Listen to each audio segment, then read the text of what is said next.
하나님 말씀 야고보서 1장 17절 한 절 보도록 하겠습니다.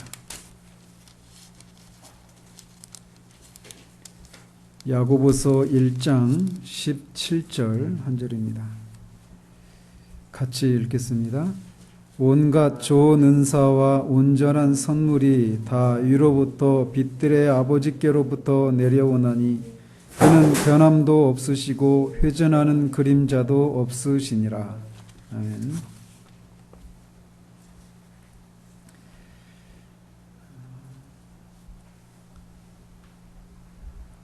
인터넷으로 우리 설교를 듣는 분들은 저게 다 무슨 소리일까 궁금해할 거예요.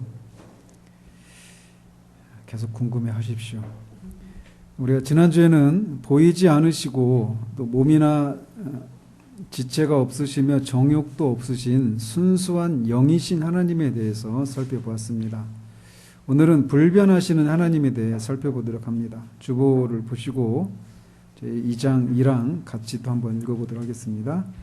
오직 한 분이시며 살아있고 참된 하나님이 계신다.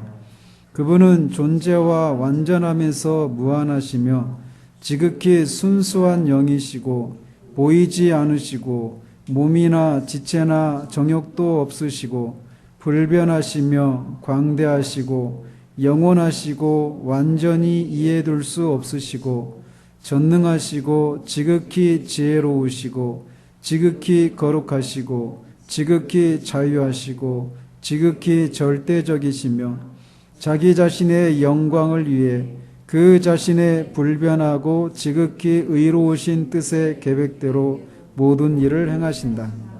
또한 하나님은 지극한 사랑이시며 은혜롭고 자비로우시며 오래 참고 선함과 진리가 풍성하시고 불의와 허물과 죄를 용서하시고 부지런히 그를 찾는 자에게 상 주시는 자이며 그럼에도 불구하고 심판에서 지극히 공의롭고 두려우시며 모든 죄를 미워하시고 범죄자를 분명히 형벌하시는 분이시다.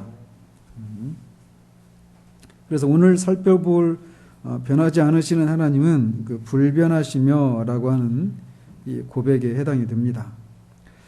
야고보 사도는 오늘 본문에서 하나님에 대해서 말하기를 17절 하반절에서 그는 변함도 없으시고 회전하는 그림자도 없으시니라 라고 말을 하고 있습니다. 또 시편 102편 27절에서도 주는 한결같으시고 라고 고백을 합니다. 하나님이 변함이 없으시는 분이시다, 불변하시는 분이시다 라고 하는 것은 하나님이 완전하신 분이시다 라고 하는 것을 생각할 때 필연적인 그런 성품이라고 할 수 있습니다. 완전하다 라고 하는 것은 아무런 부족함이 없고 모든 것으로 충만한 상태, 이게 완전함인데 하나님이 그런 분이시기 때문에 하나님이 무엇인가 부족하시다 라고 한 이런 개념, 이런 것은 상상할 수가 없다라는 겁니다. 만약 하나님이 변하신다라고 하는 것은 좋은 쪽으로의 변화도 있을 수 있고 나쁜 쪽으로의 변화도 있을 수 있죠. 변화라고 하는 것은 항상 양쪽으로 이렇게 일어나는 거잖아요. 그죠? 그래서 만약에 하나님이 모세 때보다 지금 와서 더 나은 하나님이 되셨다거나 또는 모세 때보다 지금 더 못한 하나님이 되셨다. 여러 가지 측면에서 말이에요. 이런 것을 우리가 상상할 수가 없습니다. 만약 하나님이 그런 면에서 어떤 좀 더 나아지시거나 더 나빠지시거나 이런 변화가 있으신 그런 하나님이시라면 우리는 그런 하나님을 어떻게 신뢰할 수 있을까요? 우리의 신앙의 필요에 때문에 하나님이 변함이 없으시다 이렇게 우리가 만들어낸 분이 아니시라 하나님이 본질에 있어서 그분의 존재에 있어서 완전하신 분이시기 때문에 그분에게는 어떤 변화가 있을 수가 없다라는 것입니다. 그분에게 어떤 변화가 일어난다라고 하는 것은 그분이 완전하신 분이 아니게 되는 것을 의미하기 때문에 그분의 본질에 있어서 그분이 완전하신 분이라고 하는 이 진리는 하나님이 변화가 없으시는 분이시다라고 하는 필연적인 필연적인 결론으로 그렇게 귀결되게 된다라는 겁니다. 하나님이 변하지 않으신다라고 하는 것은 하나님의 본질의 영광입니다. 오직 그분에게만 변함이 없어요. 말씀드린 것처럼 변한다라고 하는 것은 연약함을 뜻합니다. 그죠? 그러나 하나님은 히브리서 13장 8절에서 말하고 있는 것처럼 어제나 오늘이나 영원토록 동일하신 분이시다라고 말하고 있는 것처럼 하나님은 변화가 없으신 분이에요. 변화라고 하는 것은 하나님께는 해당이 되지 않는 그런 특성인 것입니다. 이렇게 하나님은 그분의 본질에 있어서 변화가 있을 수가 없는 분이십니다. 그분은 영원에서 영원까지 결코 변함이 없으십니다. 시편 102편 26절 27절 한번 찾아보십시다. 시편 102편 26절 27절.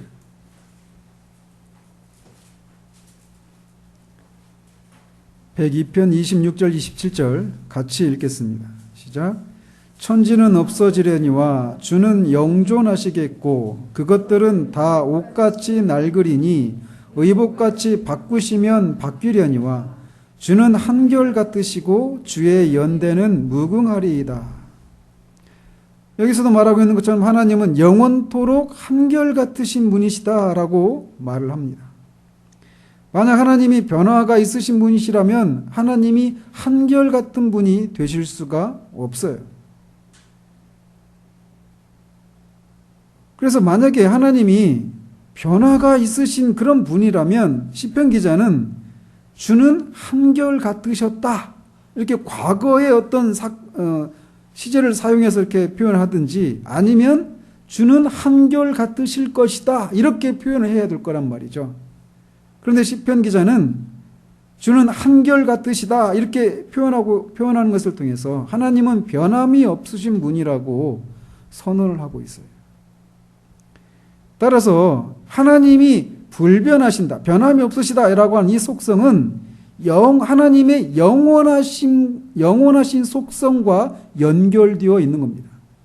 하나님이 한 1000만 년 정도, 한 1억 년 정도, 또는 우주의 나이라고 하는 140억 년 정도까지는 변함이 없다가 140억 년 딱 하루가 지나고 딱 변화된다든지 이런 일은 없단 말이에요. 하나님은 영원에서 영원까지 이어지는 모든 영원 속에서 하나님은 영원토록 이렇게 변함이 없으십니다. 불변함은 그분의 모든 속성에 대한 영광이에요. 이 표현을 우리가 예의주시해요. 하나님은 하나님의 모든 속성에 대한 영광이에요. 즉 하나님이 무한하신 것이 우리가 저번에 살펴본 것처럼 하나님이 그 존재와 완전함에서 무한하시다라고 말할 때 그 무한하심이 하나님의 선하심이 무한하고 하나님의 자비가 무한하고 하나님의 긍휼과 거룩하심이 무한하고 이렇게 하나님의 다른 모든 속성에 다 해당이 되는 성품이라고 말씀을 드렸잖아요. 그런 것처럼 이 불변하심에 있어서도 마찬가지예요. 하나님이 선하심에서 불변하시고 자비하심에서 불변하시고 공의로우심에 불변하시고 이렇게 해당이 된단 말이에요. 그래서 이 불변하심이라고 하는 이 속성은 하나님의 모든 속성의 영광이다라고 말할 수 있다는 것이죠. 그래서 우리는 이 하나님의 불변하시는 성품에서 그분의 탁월성과 영광을 발견하고 즐거워해야 합니다. 우리가 왜 다이아몬드를 그렇게 비싼 돈을 주고 살까요? 다이아몬드 있으세요? 다이아몬드의 그런 가치를 그렇게 높은 가치를 매기는 이유는 그것이 가지는 희소성 때문에 그래요. 만약에 다이아몬드가 막 지천에 널려 있는 돌같이 그렇게 흔한 것이라면 다이아몬드는 그런 가치를 한번 생각해 보세요. 막 온통 길에 그 다이아몬드가 다 막 널려 있고 오히려 흔한 그 돌 아무 가치도 주지 않는 그 돌이 다이아몬드 같이 그렇게 희귀하다면 그 가격이 뒤바뀔 거예요. 그런 일이 있을 수 있을까요? 근데 하나님이 우리가 하나님의 성품을 생각할 때, 특별히 지금 우리가 계속 다른 피조물들과는 공유하지 않으시는 하나님에게만 속한 그 비공유적인 속성에 대해서 우리가 살펴가고 있잖아요, 지금. 그죠? 완전하심, 무한하심, 영이심, 다 하나님에게만 해당되는 속성이란 말이에요. 마찬가지로 이 불변하심도 하나님에게만 해당되는 그런 속성인데, 그 하나님에게만 해당되는 그 속성의 그 독특함, 다른 어떤 피조물들 속에서도 도무지 머리로는 상상할 수 있을지 모르지만 상상하고 있는 우리의 지성이 한계를 가지고 있는 그런 존재이기 때문에 우리의 상상마저도 무한할 수가 없거든요. 그래서 어떤 피조물들 속에서 비슷하게 하나님이 변함이 없으시다라고 하는 것을 무한대로 확대하면 하나님이 바로 그런 분이다 이렇게 말할 수가 없다라는 거예요. 하나님이 불변하시다라고 할 때도 마찬가지예요. 우리는 이 하나님에게서만 발견되는 그런 거룩한 그 비공유적인 그런 속성들은 오직 하나님에게서만 발견되는 속성이에요. 그래서 어디에서도 발견할 수가 없고 유사한 것도 찾아볼 수가 없어요. 말씀드린 것처럼 우리의 상상을 무한대로 확대해도 그 무한한 상상력의 끝에 도달한다 하더라도 그 생각이 하나님의 그 어떤 비공유적인 속성을 다 설명할 수가 없어요. 그런 하나님의 속성 앞에 우리가 그 영광이 하나님에게만 속한 그 영광을, 그 영광의 탁월함을 우리가 맞닥뜨렸을 때 오는 그 경배의 마음, 이게 우리 가운데 있어야 되는 거예요. 근데 이런 것들을 하나님이 우리의 삶 가운데서 이렇게 맛보게 하시거든요.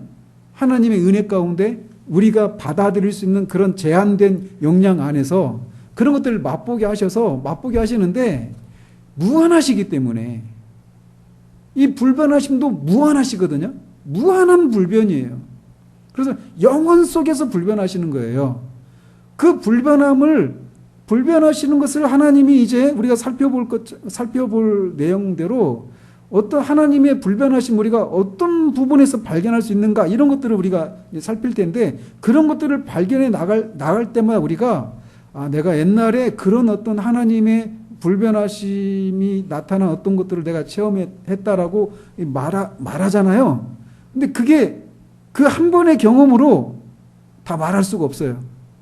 그럼 100번쯤 말하면 다 경험했다고 할 수 있을까요?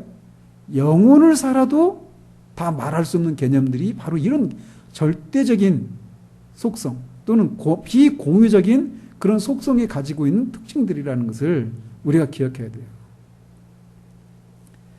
그래서 우리가 기독교가 뭔가라고 할 때 하나님이 우리에게 허락해 주신 그 구원의 은혜라고 하는 것이 그냥 우리의 죄를 용서해 주시고 천국에 갈 수 있는 그런 복이 전부가 아닌 거예요. 헤르먼 바빙크 하나님의 큰일이라고 하는 책의 첫 번째 챕터의 제목이 최고선이에요. 최고선.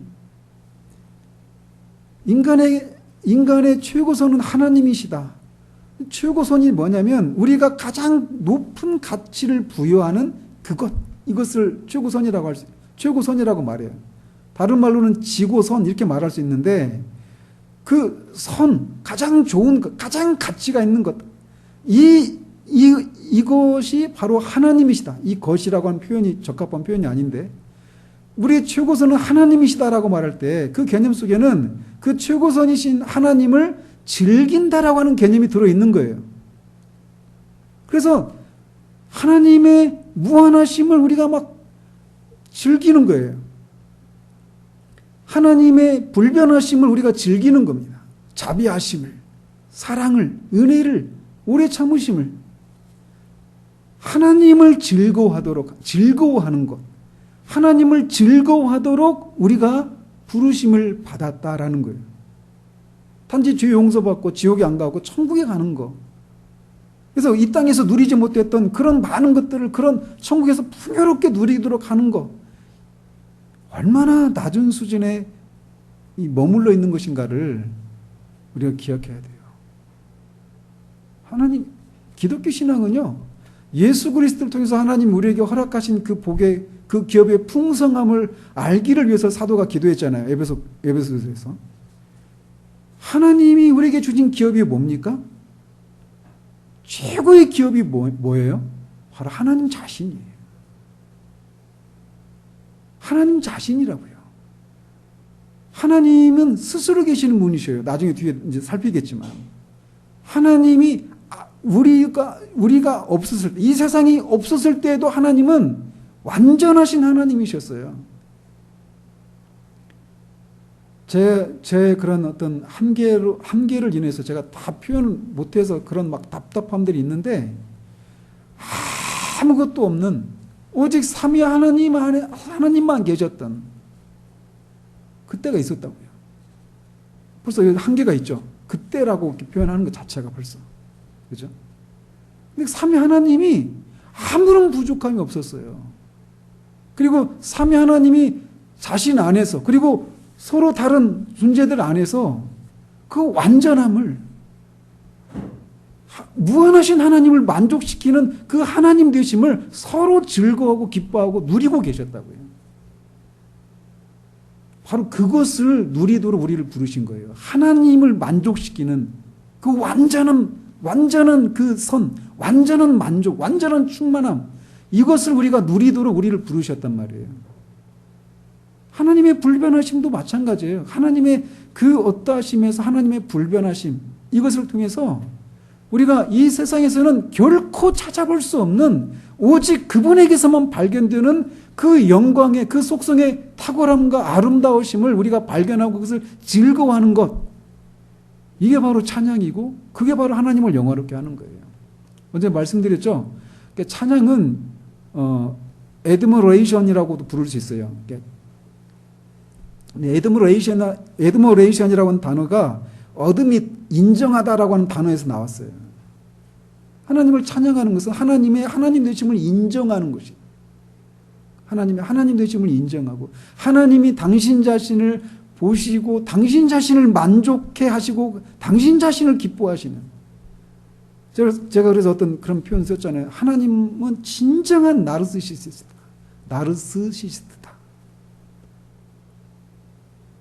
하나님은 진짜 자기 자신 안에서 만족을 찾으시는 그런 분이시죠. 그 하나님을 우리가 즐거워하고 누리도록 우리를 부르신 거예요. 그냥 낮고 천하고 죄의 비참함에서 건져주시는 정도가 아니라 바로 그 최고선인 그 하나님을 즐거워하도록. 그래서 우리가 이 하나님의 이 속성들을 살펴갈 때 이게 그냥 우리에게 정보로만 남고, 그 하나님을 우리가 그 속성들을 통해서 하나님의 그 영광을 드러내신 것들을 우리가 발견하지 못하고 그 하나님을 즐거워하는 대로 가지 못한다라면 우리는 그냥 이 내용들이 다 우리에게 아무런 의미가 없는 어떤 정보로서의 지식으로만 남게 되는 거예요. 그래서 우리는 이 하나님의 불변하심이라고 하는 이 성품에서 그분의 탁월성과 영광을 발견하고 즐거워할 수 있어야 합니다. 그렇다면 말씀드린 것처럼 하나님은 무엇에서 변화가 없으신가? 첫 번째 말씀드린 게 하나님의 본질에 있어서, 그분의 존재에 있어서 변화가 없으신 분이십니다. 그래서 하나님의 존재의 단 한 부분도 잃어버릴 수도 없고 더해질 수도 없어요. 사실 이런 표현 자체가 그분의 단순성의 교리를 생각하면 이 표현 자체가 성립하지 않는데, 우리의 이해를 돕기 위해서 불갑을 쓸 수밖에 없어요. 하나님의 존재 단 한 부분도 잃어버릴 수도, 또 어떤 부분이 더해질 수도 없다라는 것입니다. 그래서 그분의 존재는 한결같아요. 한결같습니다. 그런데 우리는 어떻습니까? 우리는 단 한순간도 똑같은 모습으로 존재하지 않습니다. 오늘 하루 동안에도 우리가 오전 예배 드릴 때와 지금이 우리는 어떤 육체적인 측면에서도 그렇고 정신적인 측면에서도 그렇고 우리 영적인 측면에서도 오전과 다른 우리들의 모습으로 여기 서 있는 거예요. 우리는 변덕스럽고 변화무쌍합니다. 우리는 무언가를 얻거나 잃어버리는 것을 통해서 끊임없이 변화합니다. 물론 이 변화라고 하는 것이 항상 부정적으로만 생각할 것은 아닙니다. 우리 사람에게 있어서 말이죠. 우리가 흔히 이런 말 하잖아요. 사람은 안 변해. 이런 얘기 하잖아요. 만약 그게 진리라면 어떻게 될까요?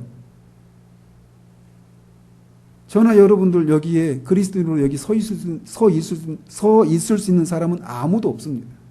그렇지 않아요? 우리가 다 그리스도 밖에 있었을 때 죄와 그 죄로 말미암은 비참한 가운데 있어서 하나님의 진노에 본질상 하나님의 진노의 자녀들이었던 사람들이었잖아요. 그리고 그 상태로부터 스스로 벗어날 수도 없었고 그것이 바로 우리들이었어요. 그 변화를 절대로 우리 능력으로 이끌어낼 수 없는 사람들이 바로 우리들이란 말이에요. 그래서 만약에 사람은 안 변해 라고 하는 것이 진리라면 우리같이 절망적인 사람이 없겠죠. 그런데 하나님으로서는 가능하기 때문에 그렇게 변화될 수 없었던 우리들이 하나님의 은혜로 어둠이었던 자들이 빛의 자녀가 된 일이 일어났어요. 그래서 이 변한다라고 하는 것이 항상 우리 입장에서는 변화된다라고 하는 것이 어떤 부정적으로만 생각할 건 아닌 그런 측면도 있어요. 그런데 그런 얘기가 우리에게는 해당될 수 있단 말이에요. 어떤 부분이 더해지거나 잃어버린 것을 통해서 전과는 다른 존재로 변화될 수 있는 이런 가능성들이 우리 가운데 있어요. 그게 부정적이든 긍정적인 측면이든 말이죠. 그러나 하나님에게는 그런 일이 일어나지 않습니다. 그분의 존재가 완전하기 때문에 본질이 완전하시기 때문에 그분에게는 무엇인가 더해지거나 또 그분의 어떤 본질에서 존재에서 어떤 것이 잃어버린 것을 통해서 전과 다른 분으로 변화되는 그런 일들은 없어요. 그분은 언제나 동일하십니다.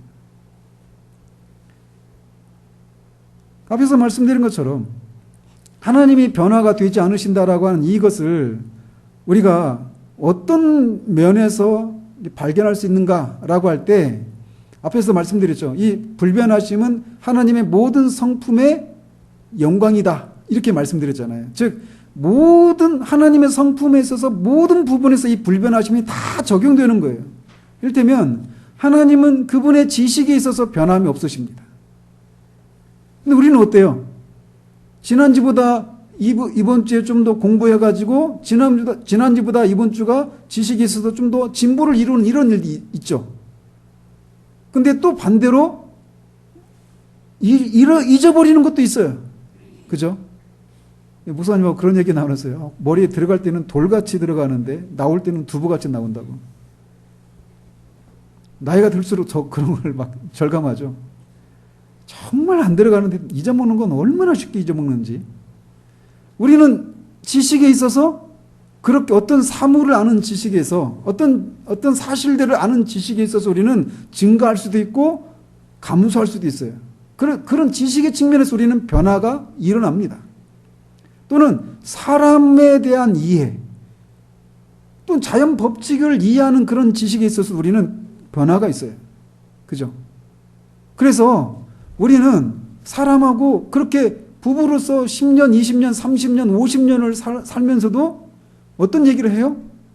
알다가도 모르겠어. 이런 얘기 하잖아요. 왜? 우리 지식의 변화가 있으니까. 그런 한계가 있으니까. 근데 하나님에게는 지식에 있어서 변함이 없어요. 즉, 이 얘기가 뭐예요? 과거에 하나님이 우리와의 관계 속에서 그걸 적용해 본다면 하나님이 과거에 우리를 아신 것처럼 미래의 우리도 현재적으로 다 아시는 거예요. 언제나 하나님에게는 현재예요. 우리를 아는 지식에 있어서 하나님이 지식이 변함이 없어요. 이게 여러분에게 소망이 됩니까? 위로가 됩니까? 아니면 무서운 그런 사실로 다가옵니까? 이게 우리에게 얼마나 큰 위로가 되는지 모릅니다. 그리스도인들에게 말이에요. 특별히 우리가 언제 그럴까요? 우리가 신자임에도 불구하고 우리의 연약함과 우리의 불순종으로 하나님의 뜻대로 살지 못하고 죄를 범했을 때 우리에게 곧장 찾아오는 게 뭡니까?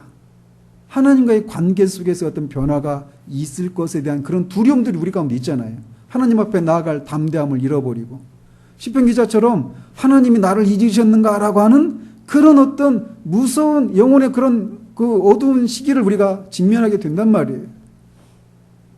근데 하나님에게 그런 일들을 겪으면서 우리가 우리 스스로에 대해서 어때요? 그렇게 내가 인정하고 싶지 않은 그런 우리의 그런 부족함과 연약함들을 발견했을 때 내가 이것밖에 안 되다니 이런 생각을 하잖아요. 그 뭡니까? 우리가 지식에 있어서 그런 한계가 있기 때문이고 변화가 있기 때문이에요. 근데 하나님은 지식에 있어서 변화가 없어요. 하나님의 지식에 있어서 변화가 있다는 얘기는 하나님의 어떤 것이 부정되는 겁니까? 하나님의 전지하심. 그렇잖아요? 하나님은 전지하신 분이셔요. 모든 것을 아시는 분이셔요. 그런데 그런 하나님이 우리를 아셨는데 한 10년 전, 20년 전에 우리가 하나님을 알게 됐잖아요. 근데 그 하나님이 우리가 죄를 저지르고 나서 발견된 우리를 보면서 난 네가 이렇게밖에 안 되는 사람인지 몰랐다. 제가 좀 더 심한 말을 하고 싶은데 이렇게 하시는 일이 없다라는 거예요. 우리는 시간의 제한을 받는 존재이기 때문에 시간이 흘러간 다음에서야 우리가 어떤 존재인지를 알아요. 비로소. 근데 하나님은 언제나 우리에 대해서 모든 것을 다 아십니다. 언제부터 아셨을까요? 영원전부터 아셨어요. 영원전부터.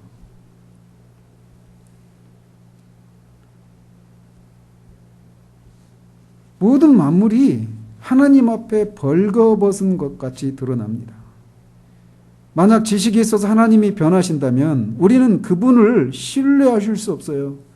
그래서 막 죄를 지어서 하나님이 나를 잊으셨는가, 은혜 베푸시기를 잊으셨는가, 다 하셨는가, 이런 막 효회가 있는 채로 하나님 앞에 가서 하나님 저 아시죠? 라고 물었을 때 너 누구냐? 라고 물으신다면 그런 일은 절대 없어요. 하나님은 지식에 있어서 더해지시거나 감해지시는 일이 없이 불변하신 분이시기 때문에 그래요. 그런 때도 우리를 아셔요. 그러니까 좀 더 이렇게 나가보면, 좀 더 적용해보면, 우리는 이렇게 이신칭의 복음, 아까 점심시간에 잠깐 나누다가 말했잖아요. 그러니까 그리스도의 그 대속의 그 완전성과 충분함의 근거에서 그 대속의 근거에서 우리를 의롭다고 여겨주시거든요. 불경건함에도 불구하고, 의롭지 않음에도 불구하고, 의를 주입해 주시는 것이 아니라. 그런데 그렇게 그 예수 그리스도를 믿는 믿음으로 우리가 의롭게 되고 하나님의 자녀가 되고 하나님과 그런 사랑의 교제를 나누기 시작한 이후에 항상 그런 상태를 유지하면 좋겠는데 그렇지 못하고 우리가 타락하고 그 열심히 식어지고 하나님으로부터 멀어지는 그런 일들을 우리가 비일비재하게 겪는단 말이에요. 그럴 때마다 겪는 우리 영혼의 그 고통이 있잖아요. 그죠? 근데 그분이 어떤 것을 아실 때는 영혼 속에서 모든 것을, 모든 대상을 완전하게 아신다라는 거예요. 그래서 우리는 내가 예수 그리스도를 믿을 때 하나님이 나를 받아주셨다 이렇게 생각하잖아요. 그렇지 않아요. 하나님이 영혼 속에서 우리를 아셨어요. 우리는 존재자들이기 때문에, 그래서 하나님이 우리가 존재하게 될 때 하나님 우리를 아셨을까요? 아니죠. 하나님 우리를 아셨기 때문에 우리가 존재할 수 있는 거예요. 이 놀라운 진리인 거예요. 하나님이 영혼 속에서도 존재하지도 않았던 우리를 아셨기 때문에 우리가 이 시간 속에 존재할 수 있게 된 거예요. 그리고 이 시간 세계 속에서 우리 인생 어느 시기에 하나님이 우리 인생을 비집고 찾아오셔서 하나님을 예수 그리스도의 얼굴에 있는 하나님의 영광을 아는 빛을 우리 마음에 비추셔서 우리가 누구인지를 알게 되고 하나님을 알게 되고 예수 그리스도를 알게 되고 그 하나님과 그런 교제가 시작될 수 있었던 거예요. 하나님은 지식에 있어서 변함이 없으셔.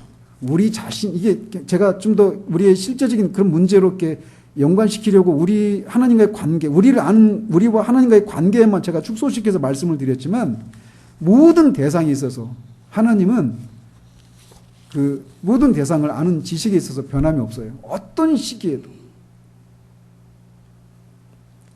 또 그분의 능력에 있어서도 그분은 불변하시는 분이십니다. 너무 오랫동안 이 세상을 창조하신 세상을 섭리하시고 보존하시느라 기력이 닿으셔서 그분의 능력이 쇠잔해 가시는 그런 일은 없다라는 거예요. 그래서 그분이 불변하시기 때문에 우리는 그분을 의지할 수 있는 거예요. 신뢰할 수 있는 거예요. 아브라함에게, 모세에게, 이스라엘 백성들에게 역사하셨던 그 하나님이 능력에 있어서도 변함이 없으시는 분이시기 때문에 우리는 그들에게 역사하셨던 하나님이 지금도 하나님이 뜻하시면 일하실 수 있는 그런 능력이 있으신 분이시다. 왜? 그분은 능력이 있어서도 변화가 없으시기 때문에. 그렇기 때문에 우리는 그분을 신뢰할 수 있는 거예요. 또 하나님의 뜻과 의지에 있어서도 그분은 불변하시는 분이십니다. 하나님의 뜻은 이사야 46장 10절에서 말하고 있는 것처럼 나의 뜻이 설 것이니, 즉 하나님의 뜻이 반드시 이루어진다라고 말하고 있는 거예요. 하나님은 창조와 사람들과 구원, 이 세상에 일어나는 모든 삶과 그 모든 것의 마지막과 궁극적인 운명에 대한 명확한 계획과 목적을 가지고 계십니다. 이런 것을 언제 계획하셨죠? 영원 속에서. 그걸 뭐라고 말을 해요? 이 세상 속에 일어나는 모든 일들과 관련해서는 작정이라고 말을 하고, 특별히 그 작정이 사람들의 영원한 운명과 관련될 때는 예정이라고 이렇게 말을 하잖아요. 그죠? 하나님의 뜻은 영원 속에서 그런 이 세상에 일어날 그 모든 일들, 그리고 사람들의 어떤 영원한 운명과 관련된 그런 구원의 문제와 관련된 이 모든 것들이 영원 속에서 작정되고 계획이 되어졌어요. 그리고 그 뜻은 반드시 선다라는 거예요. 반드시 성취된다라는 거예요. 그 뜻은 하나님이 그 영원 속에서 세우신 하나님의 뜻, 이것은 그 무엇으로 변하지 않는다라고 말하고 있다는 것이죠. 만일 하나님의 뜻이 바뀐다면 그것은 하나님이 앞으로 어떤 일이 일어날지 모르기 때문에 하나님의 뜻을, 그 계획을 바꾸시는 거예요.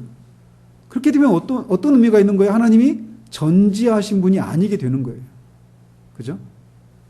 하나님의 뜻은 불변할 수밖에 없는 것이, 만약 하나님의 뜻이 변한다면 하나님이 어떤 일이 일어날지를 완전히 온전하게 알지 못하기 때문에 그 계획을 변경하시는 그런 분으로 되기 때문에 이 하나님의 뜻에 있어서도 변함이 있을 수가 없다라는 것을 우리가 믿을 수 있다는 것입니다. 그래서 하나님을 놀랍게 하는, 하나님이 내가 이런 일이 일어날 줄 몰랐네, 이런 일이라고 하는 것은 하나님에게는 없다라는 것입니다. 그 어떤 것도 우연이거나 우발적으로 또 불확실하거나 뜻밖에 일어나는 일은 없습니다. 그래서 성경은 하나님은 인자가 아니시니 후회가 없으시도다라고 말합니다. 모든 일은 이미 하나님이 영원 속에서 세우신 그 계획, 작정에 의해서 일어나고 있어요. 그 뜻은 그때 세우신 그 계획을 통해 드러난 하나님의 뜻은 그 무엇으로도 바뀌는 일은 없다라는 것입니다. 그런데 우리는 종종 그런 경우를 보잖아요. 이를테면 창세기 6장 5절 6절 한번 보시죠. 창세기 6장 5절 6절.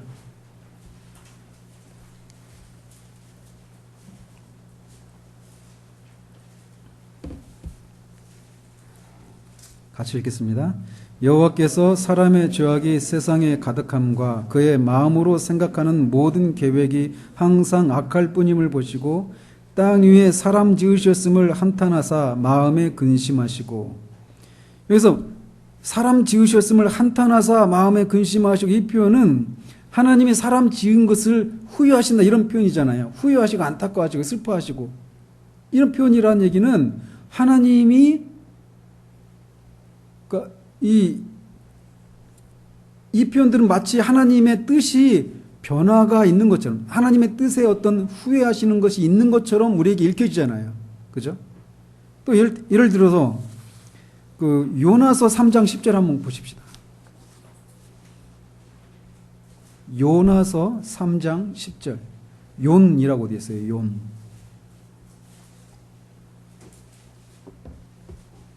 같이 한번 읽겠습니다. 시작. 하나님이 뜻을 돌이키사 그들에게 내리리라 말씀하신 재앙을 내리지 아니하시니라. 3장 10절 아니에요? 네. 중간에 제가 거기서 보면 하나님이 뜻을 돌이키사, 이게 더 명백하죠. 하나님이 뜻이 불변한다라고 하는 것과 정반대로 우리에게 말해주고 있단 말이에요. 그래서 이 하나님의 계획에 대해서 후회하시는 것처럼 보이고, 심지어 이렇게 하나님의 뜻을 돌이키사라고 이렇게 말하는 것은 하나님의 뜻이 영원전에 세우신 그 하나님의 뜻이 변함이 없다라고 말하는 것과 어떻게 조화를 이룰 수 있는가라고 하는 이런 질문을 우리에게 가지게 한단 말이죠. 그런데 그런 구절들은 지난주에도 말씀드린 것처럼 하나님이 영이셔서 몸도 없고 어떤 정욕도 없으시고 지체도 없으시는 분이신데 마치 그런 것을 가지고 계신 것처럼 표현들은 그런 것이 있다고 그랬잖아요. 그런 거를 어떤 성품과 관련해서는 신인 동성론이라고 하고 어떤 형태와 관련해서는 신인 동형론 이렇게 말한다고 그랬단 말이에요. 그래서 이런 경우들은 다 어디에 해당되는 것일까요? 신인 동성론적인 표현이다 이렇게 말을 하는 거예요. 그래서 이게 신인 동성론적인 표현이라고 말하는 것인데 이것은 우리가 이해할 수 있도록 그렇게 표현한 것이지 실제로 하나님께서 영원전에 세우신 하나님의 뜻에 대해서 후회하신다거나 그 뜻을 돌이킨다라고 하는 그런 의미가 아니라는 거예요. 아니 그런데 여기 하나님의 뜻을 돌이켜서 이렇게 명백하게 있는데 이게 무슨 말을 하는 거냐 이렇게 물으신다면 이 니느웨 백성들을 향한 하나님의 선고가 바뀐 것이지 하나님의 뜻, 니느웨 백성들을 향한 하나님의 뜻이 바뀐 건 아니라는 거예요. 그럼 이게 무슨 말입니까? 하나님이 니느웨 백성을 어떻게 하시는 것이 하나님의 영원하신 뜻이었던 거예요? 그들이 돌이켜서 회개하고 돌이켜서 하나님의 은혜 가운데 거하는 거예요. 이게 하나님의 궁극적인 뜻이었던 거예요. 그런데 이렇게 너희들의 죄 때문에 죄 가운데 너희들이 돌이키지 아니하면 내가 영원한 심판을 내리겠다, 벌을 내리겠다라고 하는 말씀을 하시고 그 심판을 돌이켜서 이들을 구원하시는 이런 일련의 과정을 통해서 궁극적인 하나님의 뜻을 실현하신 것이죠. 그런 경고, 심판에 대한 경고를 통해서 그들이 자신들의 죄를 깨닫고 돌이키는 이 행위를 통해서 하나님의 궁극적인 뜻, 이것이 실현이 된 거예요. 그래서 하나님은 이 선고를 변경했지만 그분의 영원한 작정, 하나님의 그 뜻은 바꾸지 않으셨던 것입니다. 그들을 용서하시는 것이 영원전부터 그의 목적 가운데 있었던 것이라는 거예요. 그러면 이런 문제가 일어나잖아요. 하나님의 뜻이 변하지 않는다면 우리는 이제 그런 문제에 빠질 수 있잖아요. 지성이가 하나님이 그 우리가 구원받을 사람은 그 구원받을 사람과 구원받지 못할 사람들을 영혼 속에서 예정하셨다. 그럼 우리는 어차피 그렇게 하나님의 뜻이 반드시 이루어진다면, 변함이 없이 이루어진다면 구원받을 사람은 어떤 식으로든지 구원받을 거고 구원받지 못할 사람들은 어떤 식으로든지 구원받지 못할 것이 아닌가. 그러면 우리가 우리 영원한 운명을 바꾸기 위해서 그 변하지 않는 하나님의 뜻을 바꿀 수가 없는데 우리가 우리 영원한 운명을 위해서 우리가 기도하고 다른 어떤 수단들을 강구하는 것들이 무슨 의미가 있는가 이런 생각을 가질 수 있잖아요. 그죠? 잠깼어요?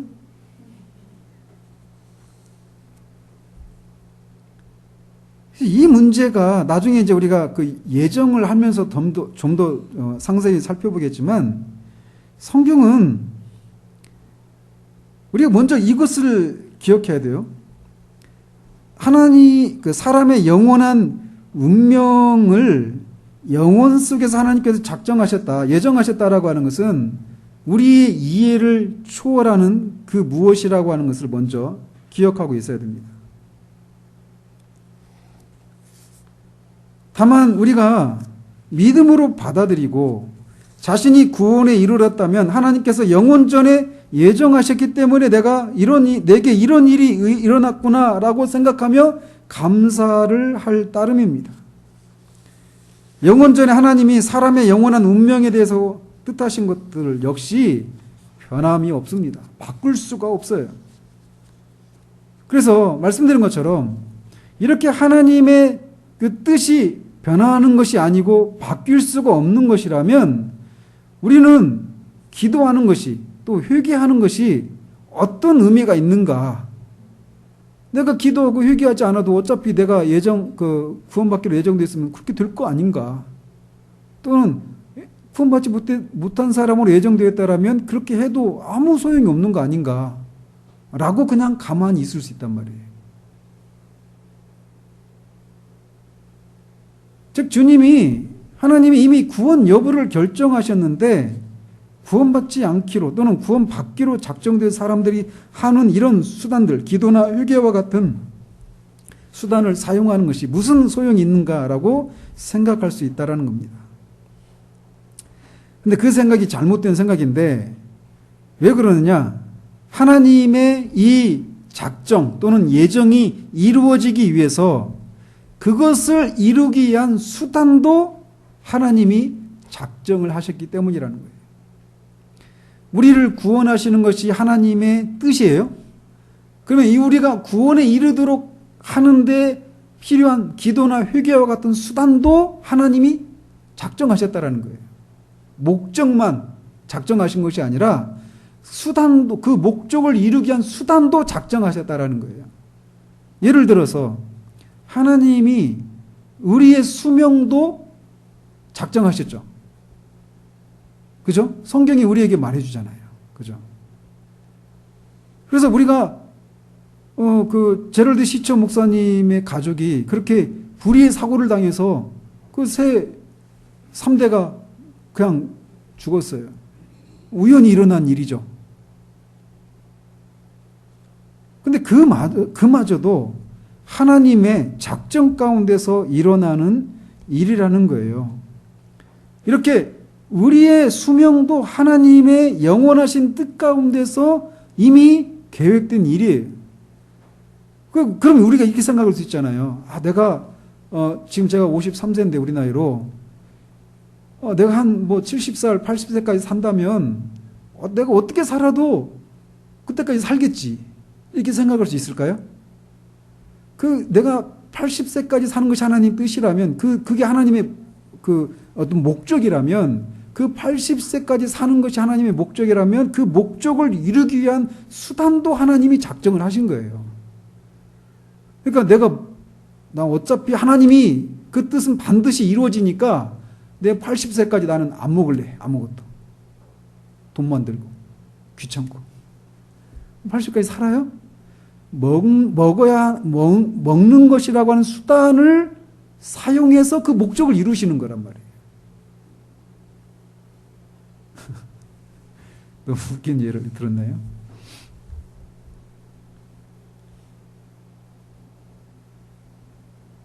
그래서 하나님이 이렇게 어떤 특정한 결과를 계획하셨다면 그 결과가 일어날 수 있도록 그것과 관련된 모든 일도 하나님이 계획하셨다라고 하는 것을 우리가 믿어야 하는 거예요. 그래서 이런 것을 하나님의 계획은 포괄적이다라고 말을 하는 거예요. 하나님의 뜻을 이루시기 위한 어떤 결과, 어떤 목적을 이루기 위한 어떤 수단까지도 다 포함해서 하나님이 계획을 하신 거예요. 그래서 하나님의 뜻은 포괄적이다. 하나님의 계획은 포괄적이다. 이렇게 말을 하는 것이라는 겁니다. 그래서 어떤 영원한 계획을 세우시면 그것을 이루시기 위한 수단도 작정을 하신 거예요. 그래서 우리의 어떤 삶과 관련된 것뿐만 아니라 우리의 구원에 있어서도 마찬가지예요. 하나님은 말씀과 기도라고 하는 수단을 사용해서 우리를 구원에 이르도록 작정하신 거예요. 그렇기 때문에 음식을 거부하는 것은 자기 생명을 스스로 끊게 되는 것처럼 자기의 구원을 힘써 이루기를 거절하는 사람은 스스로를 멸망시키고 말 것입니다.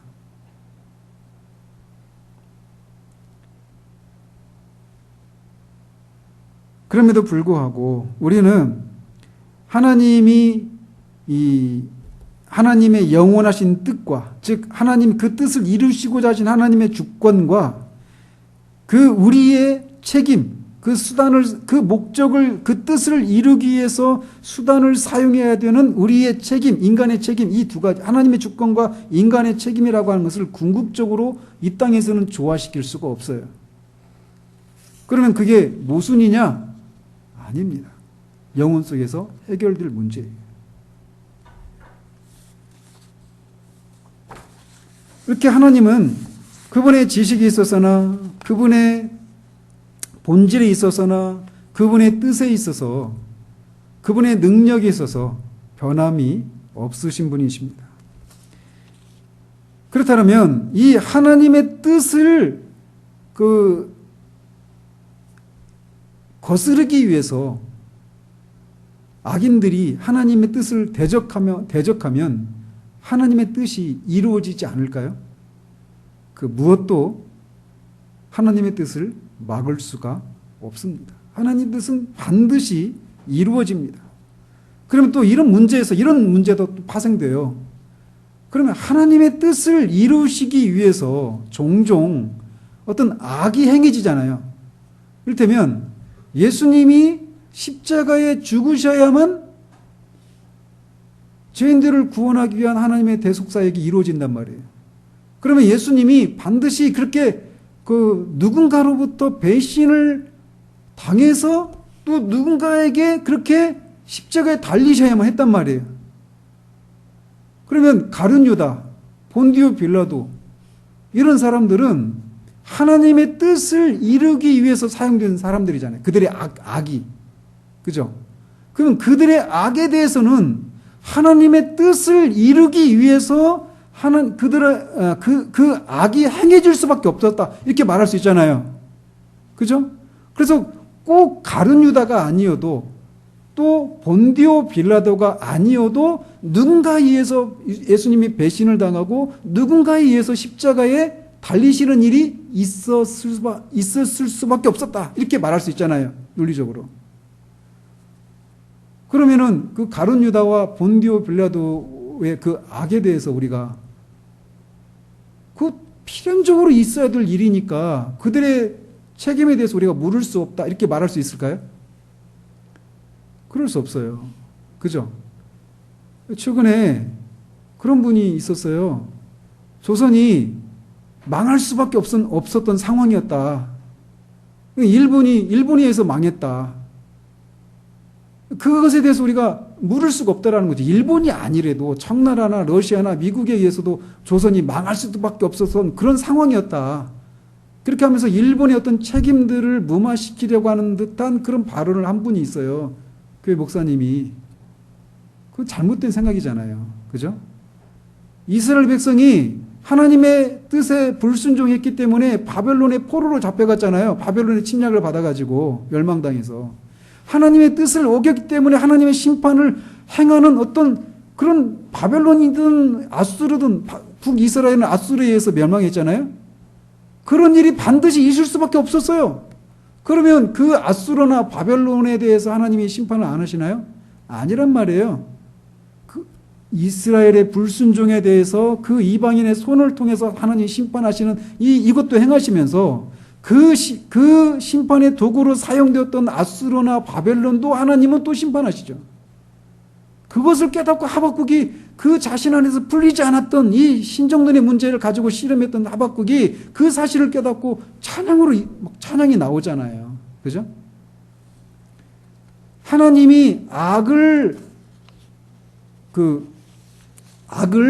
허락하시는 게 허락하셔서 그 악에 대해서 하나님의 뜻이 이루어지기 위해서 악을 사용하시기도 하시는데 그 악 자체에 대해서 하나님 심판을 하시지 않는 게 아니란 말이에요. 허용하시는 거예요. 그런 거를 좀 어려운 말로 작정적 허용이다 이렇게 말을 해요. 그리고 그 악에 대해서는 하나님이 심판이 반드시 따르기 때문에 심판적 허용이다 이렇게 말을 하기도 합니다. 그 두 문제를 그러면 우리가 어떻게 조화시킬 수 있는가? 이것도 마찬가지예요. 하나님의 주권과 인간의 책임이라고 하는 것을 우리 인간의 이성으로 온전히 이해할 수 없는 것처럼 악의 문제를 악이라고 하는 것을 통해서 하나님의 뜻을 이루시기 위해서 도구로 쓰임 받은 사람들의 그 책임을 묻는 문제, 이 문제도 그런 문제와 연관되어 있는 문제라고 할 수 있어요. 어쨌든 하나님만 이렇게 그분의 본질에 있어서 그분의 지식과 능력과 뜻에 있어서 그분의 의지에 있어서 변함이 없으신 분이에요. 그렇기 때문에 우리가 그분을 신뢰할 수 있는 거예요. 이에 비해서 하나님이 아닌 다른 모든 피조물들은 다 변화가 있습니다. 다 변화가 있어요. 육체적인 능력이 있어서, 영적인 그런 상태에 있어서, 순결함에 있어서, 거룩함에 있어서, 정직함에 있어서 우리는 다 변화가 있는 사람들이에요. 그래서 수십 년을 살아도 참 정말 사람 속을 모르겠다라고 말을 하는 일들이 있을 수밖에 없는 것이 우리 피조물들이에요. 인간만 그렇습니까? 동물도 그렇죠. 성경에서 종종 흔들리지 않고 견고한 것의 상징으로 산을 들잖아요. 산. 그 산도 어때요? 다 변화가 있어요. 아까 읽었던 시편 102편에서 말하고 있는 것처럼 모든 천지 만물이 하나님이 옷같이 바꾸신다라고 말해요.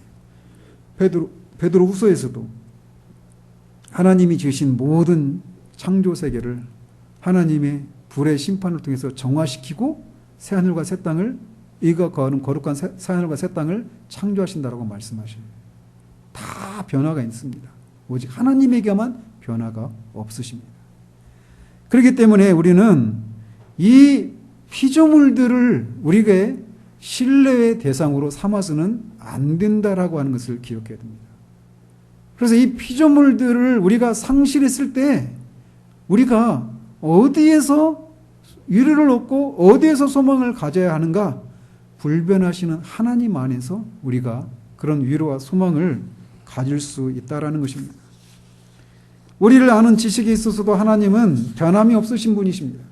그래서 처음 우리가 하나님의 은혜를 경험하고 막 하나님의 그 사랑과 은혜를 막 누릴 때 우리가 흔히 그때 그 첫사랑이라고 얘기하잖아요. 그 첫사랑의 기억이 너무 강렬하기 때문에 그때가 우리가 영적으로 가장 충만했던 때야라고 말을 하는데 그건 정상이 아닙니다.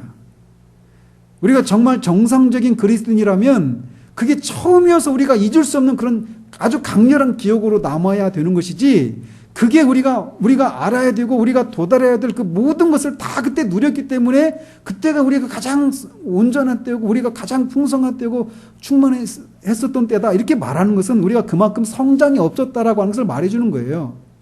첫사랑을 잃어버린 그 에베소 교회를 향해서 주님이 너희 첫사랑을 회복하라 이렇게 말씀하신 것은 그 첫사랑의 정도가 완전하고 충만하고 마땅히 도달해야 될 최정상의 그런 모습 상태였기 때문에 회복하라는 얘기가 아니라 그 첫사랑의 그 상태, 그 순결함, 그 상태를 회복하라는 것이지, 그것이 어떤 가장 신앙의 정상을 누리던 때였기 때문에 그것을 회복하라고 하는 말씀은 아니었다라고 하는 것을 기억해야 돼요. 그래서 우리가 이제 그럼에도 불구하고 많은 경우에 안타깝게도 그때가 그 옛날에 우리가 누렸던 그때를 회상을 하면서 그때가 내가 가장 충만했었던 때인데 라고 말하는 그런 일들을 슬프게도 겪는다라는 거예요. 근데 그런 생각을 할 때는 이미 우리가 처음보다 더 못한 것 같은 그런 상태에 도달했기 때문에 그런 생각을 하는 거잖아요. 그죠? 그랬을 때 앞에서도 말씀드린 것처럼 하나님이 우리를 향한 하나님의 그 사랑이나 지식이 변하지 않았을까라고 하는 생각을 한단 말이에요. 왜? 우리 안에서 그런 변화를 겪으니까. 근데 그건 우리 안에서 겪는 거지 하나님 안에서 겪는 게 아니라는 거예요. 하나님은 그런 때에도 언제나 거기 계십니다.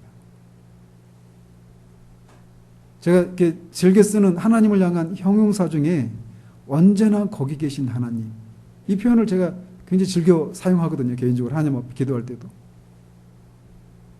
왜냐하면 제 안에서 그런 변화들을 보기 때문에 그러는 거예요.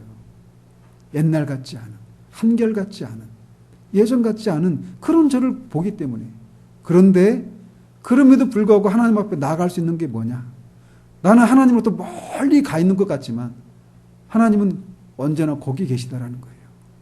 나를 향한 영원한 그 변하지 않는 그 사랑과 그 자비의 마음을 품으시고 언제나 거기 계셔요. 왜냐하면 우리가 그렇게 우리 생각에서 잊혀지지 않는 가장 강렬했던 그 첫사랑의 기억의 때를 첫사랑의 때를 기억하면서 그때로 돌아갔으면이라고 하는 생각을 가질 때 그때 우리가 그 생각을 하는 이유가 뭐냐면 그때 처음으로 하나님의 사랑을 경험했기 때문에 그러는 거예요. 그때 처음 우리가 하나님의 은혜를 경험하고 그게 이전에 그 어떤 것에서도 발견할 수 없었던 그것이었기 때문에 우리가 그때를 그렇게 잊을 수가 없는 겁니다. 그런데 그때 우리는 우리 자신을 몰랐죠. 내가 시간이 지나면 그때가 좋았었어 라고 말할 수밖에 없는 그런 상태로 떨어질 것에 대해서 우리는 몰랐어요. 우리가 그런 사람이라고 하는 것은. 그러면 그것이 하나님에게도 해당되느냐? 아니라는 것입니다. 우리가 처음 하나님의 사랑을 경험했을 때 그때도 하나님은 10년 뒤에 20년 뒤에 내가 그때가 좋았는데 라고 말할 수밖에 없는 그런 우리들도 그런 우리의 상태도 아셨던 거예요. 그럼에도 불구하고 우리를 사랑하셨던 겁니다. 왜요? 우리를 사랑하시는 근거가 뭐기 때문에? 그리스도 때문에 그러는 거예요. 그리스도가 이루신 그 구속이 결코 변하지 않기 때문에 우리의 죄로도 기근이나 적신이나 칼이나 어떤 환난이나 궁핍이나 높음이나 기쁨이나 낮음이나 그 어떤 것도 그리스도를 통해 나타난 하나님의 사랑에서 끊을 수가 없다라고 말하는 이유가 뭐냐? 우리를 사랑하시는 그 사랑의 근거가 그리스도를 통해서 사랑하시기 때문에 그래요. 그리스도 그 존재, 그 인격의 그 불변하심. 그리스도는 어제나 오늘이나 동일하십니다. 즉 영혼 속에서 하나님 아버지의 영원한 사랑이고 완전한 만족이고 그 완전한 만족의 대상이셨던 그리스도는 지금도 즉 우리가 하나님 앞에 하나님의 뜻을 거스르고 불순종해서 내가 그때가 좋았는데라고 말할 수밖에 없는 그때도 주님은 동일하신 분이셔요. 동일한 하나님에게 동일한 만족을 주시는 분이시란 말이에요. 변함이 없어요. 그리고 그런 분이 하신 그 대속의 은혜도 변함이 없습니다. 변질이 없어요. 무엇인가 더해지거나 무엇인가 덜해지거나 이런 일이 없단 말이에요. 그분의 구속사역은 완전합니다. 변함이 없어요. 그런 그리스도의 인격과 그리스도의 사역의 근거에서 우리를 사랑하시기 때문에 그 근거가 변함이 없기 때문에 우리가 어떤 처지에 있어도 우리를 향한 하나님의 사랑은 변함이 없는 거예요. 그래서 우리가 하나님 앞에 나갈 수 있는 겁니다. 언제나 거기 계시기 때문에. 하나님만 우리의 사랑의 대상이십니다. 하나님만 우리의 최고선이십니다. 왜? 하나님만 변함이 없으시기 때문에. 기도하겠습니다. 하나님 아버지, 하나님만 변함이 없으시다라고 하는 하나님에게서만 발견되는 하나님의 속성의 영광의 그 탁월하심에 대해서 우리가 잠시 살펴보았습니다. 하나님이 불변하시다라고 하는 것, 이것을 우리의 제한된 언어와 더더군다나 참으로